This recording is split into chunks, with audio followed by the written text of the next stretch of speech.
All right, so the thought is submission really submission if it doesn't suck? Luke chapter 6, Jesus was teaching us, and I'm going to paraphrase here, okay? So go back and read it for yourself, where he taught us that who cares if you are nice and love people who are nice and love you back?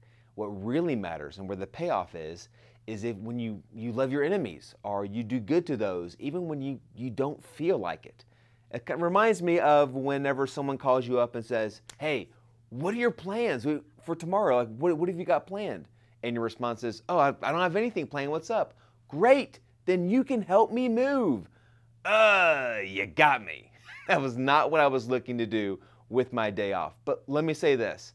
I have always found that when I serve and are kind and are good to people, especially when I don't want to be, that's where a great payoff is. Someone called me up and said, Stephen, can you help me move? I did it. I helped him load up his big truck. Somebody was supposed to help him unload it at his new house, and they called and canceled. And it was an entire, the biggest U-Haul truck that you can rent. So I went home, and I got home, and I could not get this person off of my mind. And I looked at my 3 teenage boys and said, you know what? We had other plans tonight, but I feel like we need to do something else. Oh, what are we going to do, Dad? We're going to go work for a couple of hours for free. And that's what we did. We drove like an hour away to this person's house.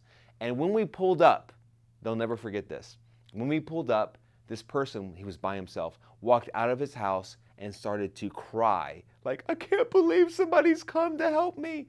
And that resonated in my son's heart, that when we have a chance to serve other people, even when we don't feel like we want to, like Jesus said, there is great reward in that kind of love and that kind of action. So as you're building community, there's going to come times when you don't necessarily want to do it or to help or to get out of your comfort zone. But let me tell you, there is great blessing and reward when we push that selfishness aside and make a decision to do the things that might not be easy in the moment, because there's great blessing on the other side of submission.